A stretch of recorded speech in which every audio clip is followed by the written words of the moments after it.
ಒಳ ಮೀಸಲಾತಿ ವಿಷಯದಲ್ಲಿ ಅವರೇ ಅದನ್ನು ಮೂವ್ ಮಾಡೋದು, ಅವರೇ ತೀರ್ಮಾನ. ಇಲ್ಲಿವರೆಗೂ ಆಗಿರೋ ತೀರ್ಮಾನಗಳೇ ಅವರೇ ಮುಖ್ಯಸ್ಥರು ಕ್ಯಾಬಿನೆಟ್ಟಲ್ಲಿ, ಅವ್ರ ಇಲಾಖೆಗೆ ಸಂಬಂಧಪಟ್ಟಿದೆ. ಅವರು ಹೇಳಿದ್ದಾರೆ, ಯಾರಿಗೂ ಅನ್ಯಾಯ ಆಗದಿರೋ ಸಮವಾಗಿ ಹಂಚ್ಕೊಳ್ಳೋ ರೀತಿ ಮಾಡ್ಕೊಳ್ಳೋಣ, ಕ್ಯಾಬಿನೆಟ್ಟಲ್ಲಿ ಡಿಸ್ಕಸ್ ಮಾಡೋಣ. ಕ್ಯಾಬಿನೆಟ್ ಎಲ್ಲರೂ ಇರ್ತಾರೆ, ಒಟ್ಟಿಗೆ ಸೇರಿ ಒಂದು ಕನ್ಸೆನ್ಸಸ್ ಮಾಡಿಕೊಂಡು ನಾವು ಇದನ್ನು ತೀರ್ಮಾನ ಮಾಡೋಣ ಅಂತ ಒಂದು ಅಭಿಪ್ರಾಯಕ್ಕೆ ಬಂದಿದ್ದೀವಿ.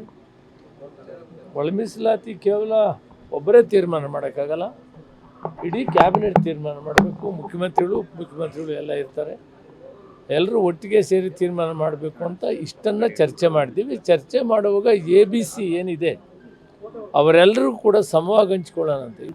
ಇರುವಂತಹ ನ್ಯಾಯಮೂರ್ತಿ ನಾಗಮೋಹನ್ ದಾಸ್ ಅವರ ವರದಿ ಏನಿದೆ ಅದನ್ನ ಅನುಷ್ಠಾನ ಮಾಡಬಾರ್ದು, ಹಿಂದೆ ಏನಿತ್ತು ಅದನ್ನೇ ಮುಂದುವರಿಸಲಿ, 18/18/2025 ಸಚಿವ ಸಂಪುಟದ ನಿರ್ಣಯವನ್ನ ಕೈ ಬಿಡಬೇಕು ಅನ್ನೋಂಥದ್ದು ಅವ್ರ ವಾದ. ಅವರು ಸ್ವತಂತ್ರರಾಗಿದ್ದಾರೆ, ಅವರ ಅಭಿಪ್ರಾಯಗಳು ಅವ್ರು ಹೇಳೋದಕ್ಕೆ ಸಂವಿಧಾನದಲ್ಲಿ ಅವಕಾಶ ಇದೆ, ಮಾತಾಡಲಿ. ಅಲ್ಟಿಮೇಟ್ಲಿ ಸರ್ಕಾರ ಒಂದು ತೀರ್ಮಾನ ತಗೊಳ್ತದೆ. ಸರ್, ಇವತ್ತಾದ್ರೂ ಫೈನಲ್ ಆಗುತ್ತೆ ಸರ್, ಬಹಳ ದಿನಗಳ ಕನಸಿರುವಂಥದ್ದು. ನೋಡಿ, ಕ್ಯಾಬಿನೆಟ್ ಡಿಸಿಷನ್ನು ಇವತ್ತ ತೀರ್ಮಾನ ತೆಗೆದುಕೊಳ್ಳಿಕ್ಕೆ ಕರೆದಿದ್ದೀವಿ. ಹೆಚ್ಚು ಕಡಿಮೆ ಕ್ಲಿಯರ್ ಆಗುತ್ತೆ ಅಂತ ಭಾವನೆ ಇದೆ ನನಗೆ. ಬಲಗೈ ಸಮುದಾಯ ವಿರೋಧ ಸರ್, ಅದ್ರ ಬಗ್ಗೆ ಏನು ಹೇಳ್ತೀವಿ?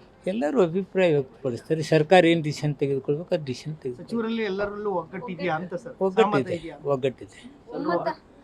ಒಗ್ಗಟ್ಟಿದೆ, ಒಮ್ಮತ ಇದೆ. ಹಿಂದೆಯೇ ಒಮ್ಮತ ಇದ್ದಿದ್ರೆ ಇದು ಇಷ್ಟು ತಡ ಆಗ್ತಿರ್ಲಿಲ್ಲ. ನೋಡಿ, ನಾವು 17ರಂತೆ ಈಗಾಗಲೇ ಅಸೆಂಬ್ಲಿಯಲ್ಲಿ ತಂದು ಪಾಸ್ ಮಾಡಿ ಗವರ್ನರ್ ಸಹಿ ಹೋಗಿದೆ. ಇದಕ್ಕಿಂತ ಒಗ್ಗಟ್ಟಿಲ್ಲೇನು ಬೇಕು? ಇದಕ್ಕಿಂತ ಒಮ್ಮತ್ತಿಲ್ಲೇನು ಬೇಕು? 17 ಮೇಲೆ 15-60 ರೇಷಿಯೋ ಹಂಚ್ಕೊಳ್ಳೋದು ಒಂದಿದೆ. ರೋಸ್ಟರ್ ಬಿಂದುದ ಬಗ್ಗೆ ಚರ್ಚೆ ಆಗ್ತದೆ, ಅದು ಬಿಟ್ಟರೆ ಏನಿದೆ? ಸರ್ಕಾರಕ್ಕೆ ಮನಸ್ಸಿಲ್ವಾ? ಇಡೀ ಅಸೆಂಬ್ಲಿ ಕೌನ್ಸಿಲಲ್ಲಿ ಒಪ್ಪಿಗೆ ಪಡೆದ ನಂತರ ಯಾರು ಒಮ್ಮತ್ತಿಲ್ಲಾರ್ದಾಗುತ್ತೆ? ಕ್ಯಾಬಿನೆಟ್ ಡಿಸಿಷನ್ ನಾನು ಒಬ್ಬನೇ ಹೇಳೋದಿದ್ರೆ ಹೇಳ್ಬಿಡ್ತಿದ್ದೆ.